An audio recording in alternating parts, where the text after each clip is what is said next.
Ayer celebramos la fiesta de los apóstoles, San Pedro y San Pablo, las dos columnas de la Iglesia. Esta es una buena oportunidad para recordar dos cosas.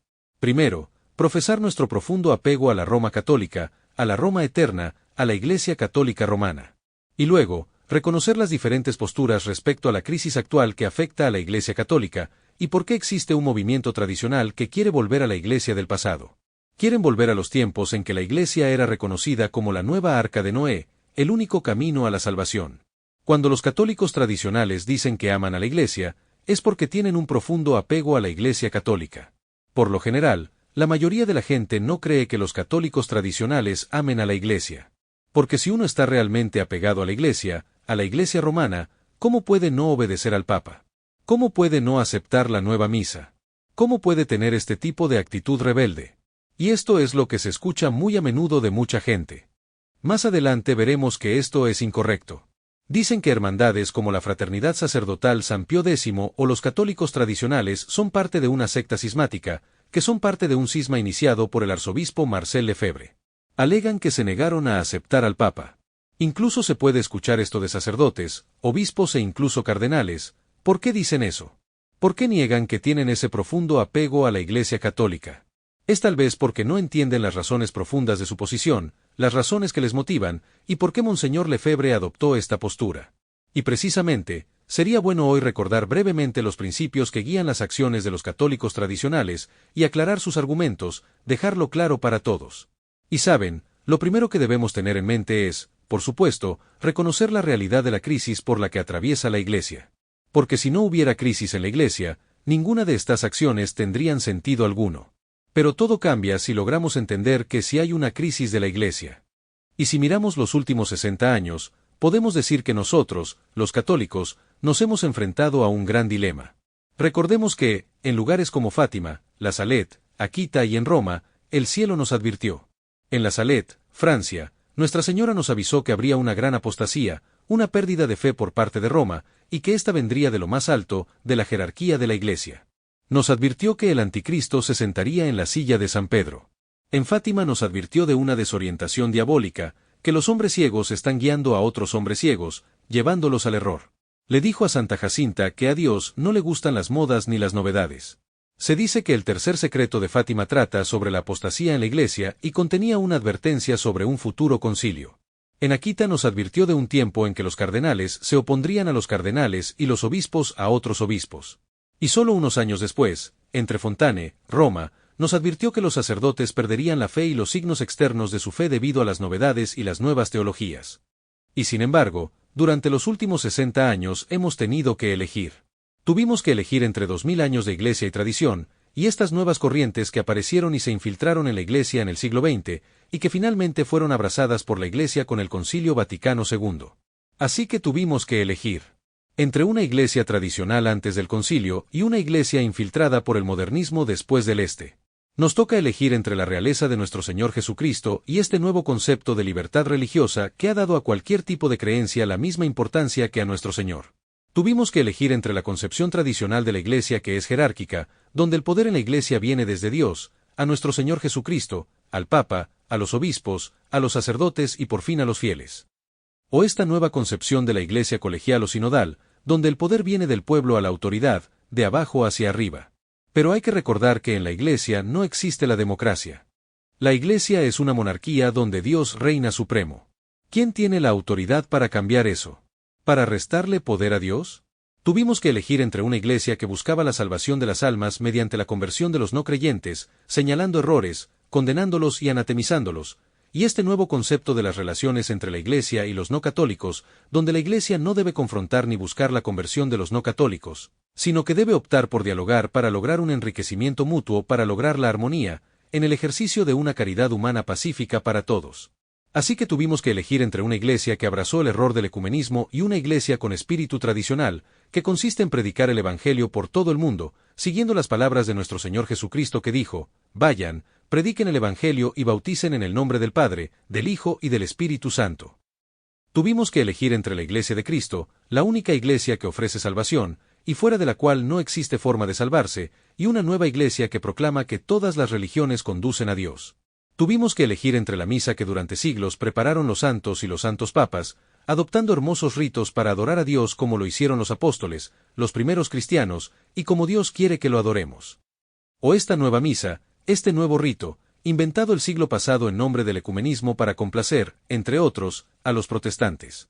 Un rito ideado esencialmente por el obispo Annibale Bugnini, quien eventualmente fue expulsado del Vaticano por el propio Pablo VI por pertenecer a la masonería. Un rito hecho para adorar a Dios no como Él quiere que lo adoremos, sino como los herejes sienten que debe ser adorado. Y al final, ¿qué tenemos? En lugar de la renovación del sacrificio de la pasión de Jesús, tenemos un rito protestante que solo imita una cena, que socava o engaña todo lo que es católico, todo lo que expresa perfectamente la fe católica. Tuvimos que elegir entre un santo sacrificio de la misa donde podemos encontrar la presencia real de nuestro Señor expresada de una forma muy hermosa, y un nuevo rito con toda esta falta de respeto, toda esta falta de atención. En esta nueva misa, donde nuestro Señor es colocado a un lado, tenemos menos genuflexiones, ninguna purificación de los dedos, lo que recuerda la idea protestante de una presencia solo simbólica de Jesús. Tuvimos que elegir entre un rito que en lugar de tener al sacerdote, como el único que ofrece el sacrificio, como el único que es un alter Christus u otro Cristo, y este nuevo rito ecuménico y protestante donde el sacerdote se convierte en quien solo organiza una cena. Tuvimos que elegir entre el rito completamente solemne y hermoso, que es una renovación del sacrificio del Señor, donde las oraciones se dirigen a Dios y el sacerdote reza de frente a Él, y este nuevo rito, donde el sacerdote y el altar miran hacia el pueblo, porque no es más que solo una cena, nunca un sacrificio. Un rito superfluo en el que necesitamos vernos los unos a los otros. Claro, nunca debemos darle la espalda a alguien mientras comemos, tenemos un rito donde conversamos más de lo que rezamos. ¿Por qué tenemos que elegir entre la misa de todos los santos y una misa nueva, hecha para complacer a los protestantes? También tuvimos que elegir entre la condena clara y solemne del error del modernismo hecha por el Santo Papa Pío X en su encíclica llamada Pacendi Dominici Regis, de 1907. Y una iglesia que ha llegado a proclamar estas nuevas teologías en el Concilio Vaticano II y que consisten exactamente con el error del modernismo anteriormente condenado. Entonces, había que elegir. Tuvimos que elegir entre la condena infalible de Martín Lutero y sus herejías, y la ahora aparente rehabilitación de este hereje y su doctrina. En octubre de 1983, Juan Pablo II dijo: hoy, gracias a la investigación conjunta de teólogos católicos y protestantes, se revela la profunda religiosidad de Lutero. Hablando sobre la profunda religiosidad de Lutero, el Papa Francisco dijo en 2016, hoy, luteranos y católicos, protestantes o todos nosotros, estamos de acuerdo en la doctrina de la justificación. En este tema, que es muy importante, Lutero no se equivocó. Tenemos que elegir también entre el dogma católico que dice que fuera de la Iglesia no hay salvación, y estas nuevas doctrinas que dicen que mientras tengas buena voluntad estarás a salvo, o ni siquiera eso, solo con el simple hecho de ser un humano está garantizada tu salvación.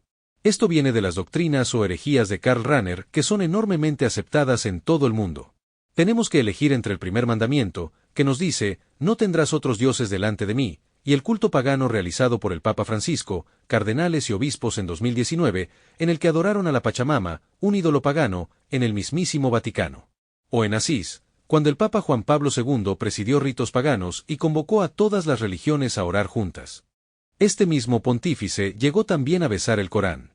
También tuvimos que elegir entre una iglesia que condenó enfáticamente a la masonería en el siglo XVIII y una iglesia que parece haber aceptado su rehabilitación gracias al Concilio Vaticano II. Para profundizar en esto, el periódico de la masonería italiana llamado La Propaganda publicó en 1964 la extraordinaria apertura del concilio, que se compara acertadamente con las audiencias generales de 1789, mostró al mundo entero que el antiguo bastión político-religioso ha sido sacudido hasta sus cimientos. Esto se refiere a la Iglesia. Y luego agrega, ha surgido una posibilidad, imprevista hasta ahora, de acercarnos, con maniobras adecuadas, a nuestra victoria final. Esto significa que están logrando la destrucción de la Iglesia porque ésta ha ido poco a poco adoptando doctrinas masónicas. Equipara además el Concilio Vaticano II a lo que fue la Revolución Francesa, donde se decapitó a la monarquía y se proclamaron por todo el mundo los principios masónicos de libertad, igualdad y fraternidad. De la misma forma, el Concilio Vaticano II decapitó al Papa y a la misa tradicional como monarcas. Esto significa la proclamación de dichos principios seculares, contrarios a la doctrina de la Iglesia, dentro de esta. Se dice que el Papa Juan Pablo II recibió el premio Galileo Galilei, otorgado por la Logia del Gran Oriental, porque los ideales que promovía coincidían con los de la masonería. Recordemos también que los masones felicitaron al Papa Francisco por su elección, pues sus principios tenían mucho en común con los de la masonería. Tuvimos que elegir entre la reiterada condena del comunismo como algo intrínsecamente perverso y maligno, que no solo se opone a nuestro Señor Jesucristo, sino también al bien humano debido a su materialismo, y una Iglesia temerosa que omitió reiterar esa condena en el Concilio Vaticano II. Finalmente, tenemos que elegir entre la moral católica tradicional y las novedades inmorales, ahora aceptadas por el Vicario de Cristo. Tenemos, por ejemplo, la encíclica Amoris Laetitia de 2016, que afirma que, aunque vivas en estado de pecado, puedes ir y recibir la Sagrada Comunión. Además, la encíclica Fiducia Supplicans afirma que se anima al sacerdote a dar una bendición a las parejas que claramente viven en un estado de pecado. De nuevo, esa es la situación. Los católicos nos enfrentamos a un terrible dilema. Como católicos, tenemos dos opciones: o aceptamos todo lo que ha venido del Vaticano en los últimos 60 años, y nos ponemos en peligro de perder nuestra fe, de perder la identidad de la Iglesia y de perder nuestras almas, o rechazamos las novedades y herejías que provienen de las autoridades de la Iglesia. En consecuencia, nos ponemos en una situación muy difícil con respecto a la aparente desobediencia o rebeldía al Vaticano. Debemos recordar que en Fátima, Nuestra Señora le dijo a Santa Jacinta que a Dios no le gustan las modas o las novedades. También habló de una desorientación diabólica que prevalecería. Además debemos recordar que entre Fontane, Roma, en 1947, Nuestra Señora le dijo al vidente que las fuerzas del mal pondrán en peligro a los sacerdotes y fieles asaltándolos con todos los medios a su alcance, especialmente falsas ideologías y teologías. Así que, el cielo ha sido más que claro: a Dios no le gustan las novedades y las modas, y como dijo nuestro Señor, el cielo y la tierra pasarán, pero mi palabra jamás pasará. Dios nos ha enseñado constantemente que debemos rechazar las nuevas teologías, las modas y el modernismo. ¿No es esa desorientación diabólica lo que estamos presenciando en la actualidad? Donde la gente ve lo que está mal y no dice nada. Nuestra Señora lo dijo claro: las fuerzas del mal utilizan las nuevas teologías. Recordemos también que en el siglo XVI Nuestra Señora se apareció en Quito, y dijo que en estos tiempos los que deberían hablar permanecerán callados. Sin embargo, cada día parece que la nueva iglesia, la iglesia sinodal, la falsa iglesia, se inclina más y más hacia la izquierda, siguiendo el camino del modernismo. El mismo modernismo que fue llamado la suma de todas las herejías y condenado por San Pío X, ahora está ganando la batalla. Y ante esta situación, al tener que elegir y tomar una postura, hay diferentes posiciones a adoptar. La primera sería decir: acepto todo lo que viene de Roma, decirse al modernismo, a las nuevas teologías y a todos los errores del Vaticano II, aceptar la misa del Novus Ordo, porque todo esto viene del Papa y el Papa no puede equivocarse. Esta es la aceptación plena basada en el principio de autoridad. Ahora bien, ¿cuál es el problema con esto? El problema es que decir que el Papa no puede equivocarse no solo no es católico, sino que es algo completamente incorrecto. Porque la propia Iglesia define muy claramente las condiciones de infalibilidad del Papa. El Concilio Vaticano I estableció que hay 4 condiciones para que el Papa sea infalible. 4 condiciones que deben cumplirse al mismo tiempo, y si falta tan solo una de ellas no habrá infalibilidad. La primera: el Papa debe hablar como pastor y maestro de todos los cristianos en virtud de su suprema autoridad apostólica. Esto no aplica cuando el Papa expresa una opinión, o habla como un teólogo. Debería hablar como el verdadero vicario de Cristo.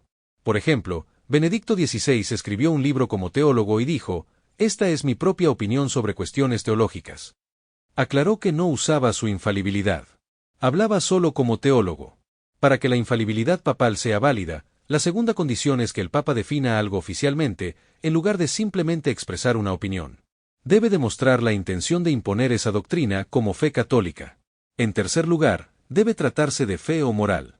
Esto significa que el camino a la eternidad está sujeto a la infalibilidad. Y finalmente, el Papa debe dirigirse a toda la Iglesia, no solo a un pequeño grupo. Estos son los 4 requisitos para que el Papa sea infalible. El propio Papa Pablo VI, justo después del Concilio Vaticano II, en una audiencia el 13 de enero de 1966, dijo sobre el concilio: no queríamos involucrar la infalibilidad. Él mismo lo dijo. No hubo infalibilidad en lo que surgió del concilio. Entonces, si el Papa fue quien dijo claramente que nunca tuvo intención de aplicar infalibilidad a los documentos del concilio, ¿por qué intentan imponer todas las ideas modernistas que surgieron del mismo como infalibles y obligatorias? Pues bien, respecto a esta primera posición, la aceptación plena del Vaticano II y de todas las novedades que vienen de Roma, solo porque el Papa no puede estar equivocado, no es realista y es incorrecta. Ahora hay otras posturas, que llevan las cosas aún más lejos. Podemos llamarlos ultraprogresistas. Para ellos, el concilio fue algo bueno porque inició la revolución, y para ellos lo que importa es el evolucionismo. Piensan que la doctrina debe evolucionar siempre, que no podemos apegarnos a algo del pasado, así que necesitamos avanzar, cambiar todo y nunca volver atrás. Se oponen a la tradición muy firmemente. Por ejemplo, uno de los partidarios de esta postura fue el cardenal Casper, la persona que más influyó en el Papa Francisco. El Papa Francisco lo dijo él mismo en su primer Ángelus. Mencionó al cardenal Casper como su inspiración. A continuación, tenemos una tercera postura, una más conservadora. Quienes la comparten intentan mantener algo de la tradición sin oponerse públicamente a la autoridad, lo que significa que también aceptan novedades e ideas modernistas, pero con un perfil más bajo. Dicen que debe mantenerse la tradición. Algunos intentan mantener incluso la misa tradicional en latín, pero no se opondrán ni corregirán a la autoridad públicamente. Así, por ejemplo, tienes al Opus Dei en este sentido, el Opus Dei, conservador en moral, progresista en teología. También están las antiguas comunidades de la Ecclesia Dei, como la Sociedad de San Pedro o el Instituto de Cristo Rey, que conservan la misa en latín, e incluso a veces la doctrina tradicional. Pero todo esto tiene un costo, un precio que deben pagar. Deben guardar silencio sobre el concilio y aceptar la misa del Novus Ordo como rito válido. Deben aceptarlos públicamente. Entonces, ¿cuál es el problema con esta postura? El problema es que existe una grave obligación de corregir públicamente a la autoridad cuando la fe está en juego. Santo Tomás de Aquino, en la Suma Teológica, dice, hay que tener en cuenta que si la fe está en peligro, un súbdito debe reprender a su prelado incluso públicamente. Por lo tanto, San Pablo, súbdito de Pedro, lo reprendió en público debido al inminente peligro de escándalo en relación con la fe. Así que eso está claro. Cuando la autoridad se opone públicamente a la fe, es decir, dice algo que no es fiel a ella, los súbditos tienen el grave deber de corregir públicamente a la autoridad, por supuesto, con mansedumbre, con amabilidad, de la manera correcta. Los que toman esta postura no cumplen con su deber de corregir lo que es contrario a la fe, de reprender a la autoridad como lo hizo San Pablo con San Pedro. Además, otro problema con esta actitud de ser conservadores sin oponerse públicamente a la autoridad es que hay cierta incoherencia, porque al final están colaborando con la herejía, porque están permitiendo que la herejía se propague, al no oponerse a ella. Quienes comparten esta postura obedecen lo que dice el Vaticano, sin preguntas, obedecen sin más. Así que para ellos, la misa en latín es cosa del pasado, la única misa de la Iglesia es el Novus Ordo, que como dijimos es un rito protestante. Habiendo visto estas tres posturas ante una autoridad que promueve errores, ¿cuál es la correcta? La actitud correcta necesariamente será oponerse públicamente a los errores que hay en la Iglesia para que podamos mantener la fe católica, para salvar nuestras almas, incluso si eso implica estar en desacuerdo con la autoridad, porque al final, la fe está por encima de la obediencia. Ahora bien, esta oposición a los errores, y consecuentemente oponerse a la autoridad, conlleva un riesgo. Existe el riesgo de ir demasiado lejos, demasiado rápido, demasiado fuerte. Y este es el peligro del cisma. El cisma es un pecado contra la caridad, contra el bien común, cuando se rechaza la autoridad de la Iglesia o del Papa. Esto puede lograrse, por ejemplo, por principio diciendo, ya está, esta Iglesia no es la Iglesia de Cristo, como en el cisma de 1054 de los ortodoxos cismáticos. O se puede demostrar con acciones que ya no se respeta la autoridad, como en el cisma de los obispos chinos en 1950, cuando siguieron el mandato del gobierno para las consagraciones, demostrando que el gobierno era más importante que el Papa. Esto fue equivalente a no tenemos más rey que el César. Eso es el cisma, pensar que no hay nada más que hacer, que la Iglesia Católica Romana fracasó, que el Papa no tiene autoridad. Así que tenemos que crear otra iglesia, una jerarquía paralela. Y esto es lo que hicieron, por ejemplo en España, en Palmar de Troya. Fundaron otra iglesia. Tienen un gran terreno con una iglesia enorme, y tienen a su papa, a su cardenal, a sus obispos, todo. Esto es claramente cisma. ¿Cuál es el problema con eso? Pues que además, es una herejía, porque el Concilio Vaticano I definió en 1870 que si alguien dice que el romano pontífice no es el sucesor del beato Pedro en este primado, sea anatema. Así que esto no es una opción. Ahora bien, existe otra opción, quizás más tentadora para los tradicionalistas, y es el sedevacantismo. ¿Qué significa eso? Sedevacantismo, es decir sede vacante, o que la silla, la cátedra de San Pedro está vacante, vacía. Reconocerán que el obispo de Roma es el vicario de Cristo. No rechazarán el puesto, sino que a la persona. Para ellos, Prevost, Bergoglio, Ratzinger, Wojtyla, quienquiera que se siente en la silla de Pedro no es realmente el obispo de Roma por alguna razón. Puede ser, por ejemplo, por una elección deficiente, o un montón de razones diferentes. Hay gran cantidad de diferentes teorías de sedevacantismo. No están cayendo en el cisma en sí, porque no están rechazando la autoridad en sí. Están diciendo, este hombre no es la autoridad. Eso es más útil. Entonces, ¿cuál es el problema con el sedevacantismo? Que lleva a dos problemas. El primer problema, un problema intelectual en el sedevacantismo, porque afirman estar seguros de que estos hombres, Bergoglio, Ratzinger, Wojtyla, no son el Papa, no son el vicario de Cristo. Esto nos lleva a la pregunta, ¿son los últimos papas realmente papas? Es una pregunta difícil. El propio arzobispo Lefebvre, en la década de 1980, se preguntó, ¿son realmente papas? ¿Cómo podemos entenderlo? ¿Cómo podemos explicar que el Papa apoye la herejía desde el Vaticano II? ¿Cómo explicarlo?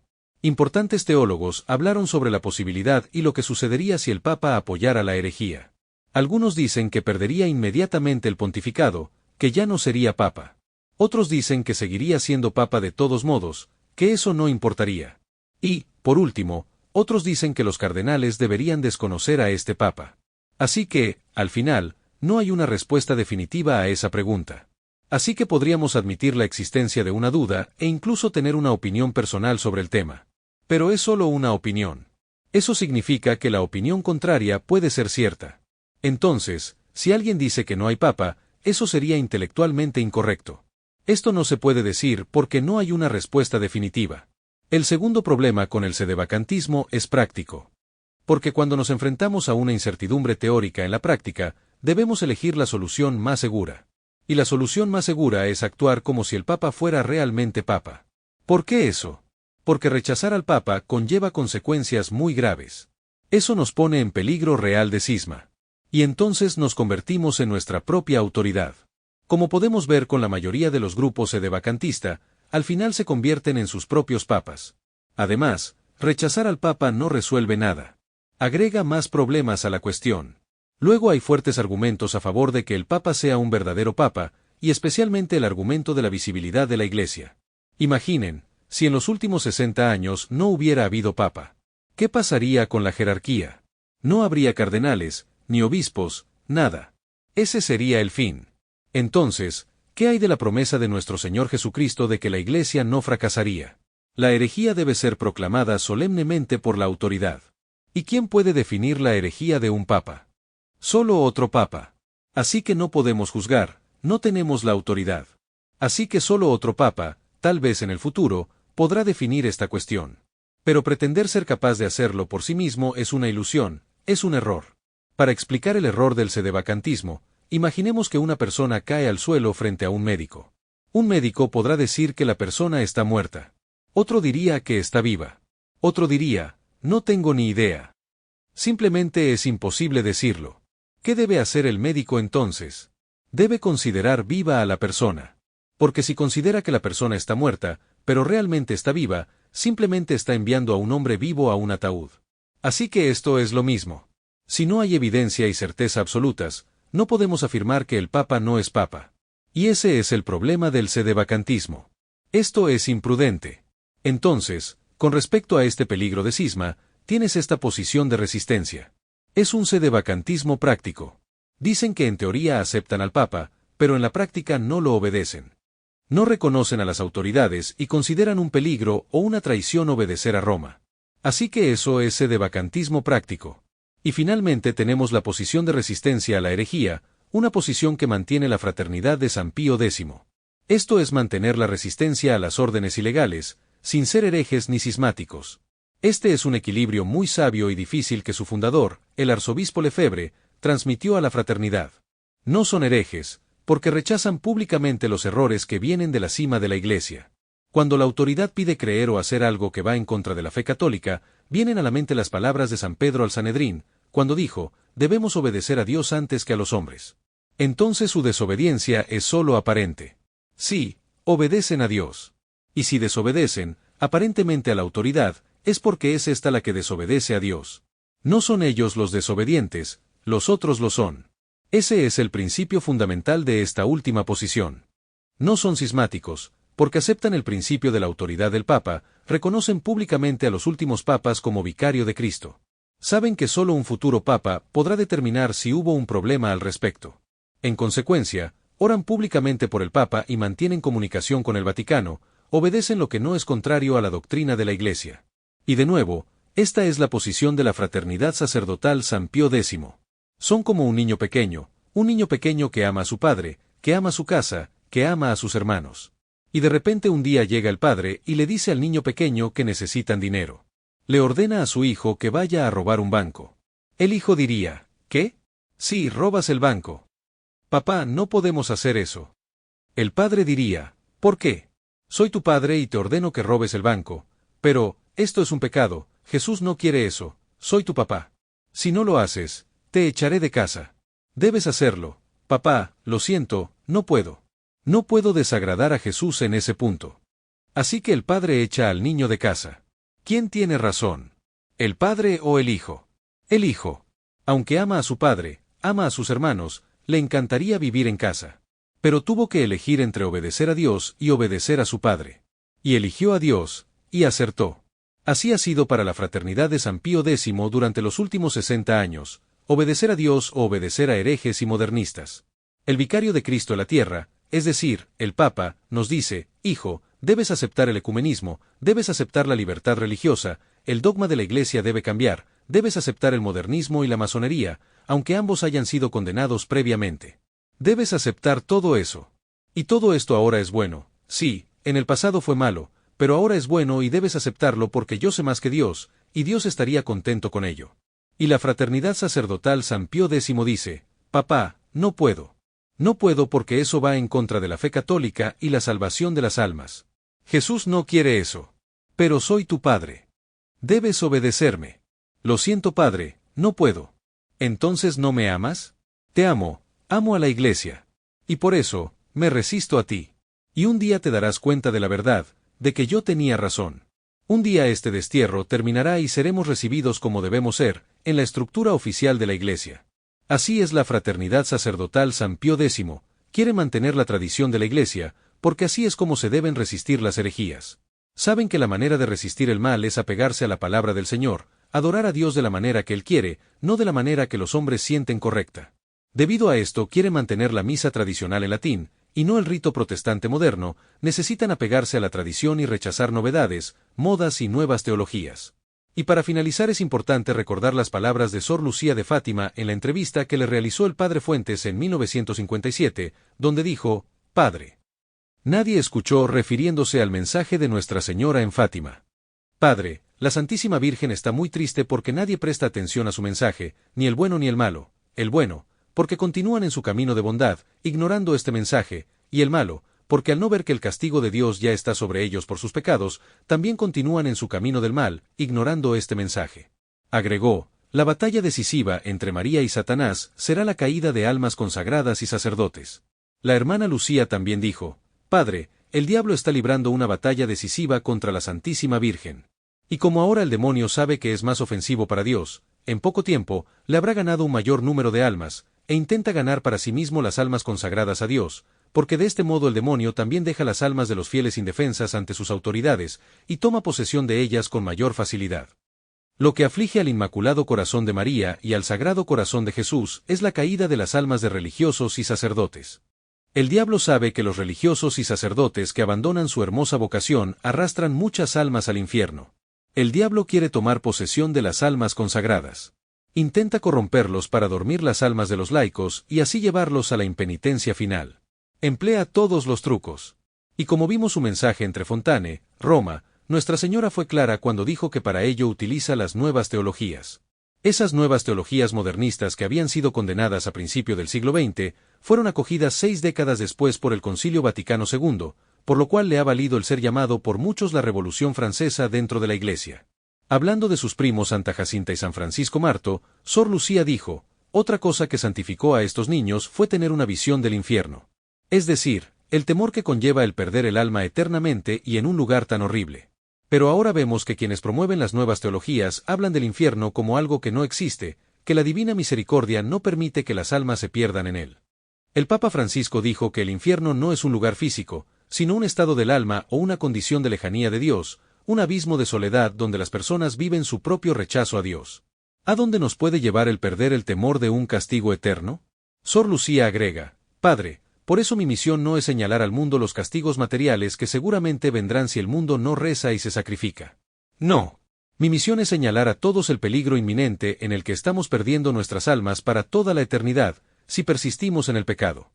Por último, la vidente de Fátima fue clara al decir, Padre, no debemos esperar a que el Santo Padre llame desde Roma a hacer penitencia.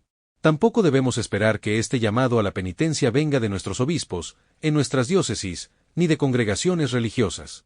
No. Nuestro Señor ha usado estos medios muchas veces, y el mundo no ha prestado atención. Por eso, ahora, es necesario que cada uno de nosotros empiece su propia reforma espiritual. Así como a tratar de salvar todas las almas que Dios pone en nuestro camino. El mensaje del cielo ha sido claro, las autoridades eclesiales perderán la fe, sus errores llevarán a muchas almas a la perdición. El dicho de que el que obedece no peca no es correcto, pues los malos pastores llevan a las almas a la perdición. Está en cada uno de nosotros mantenernos fieles a la palabra de nuestro Señor, y discernir entre las novedades y doctrinas modernistas y la verdadera doctrina tradicional de la Iglesia.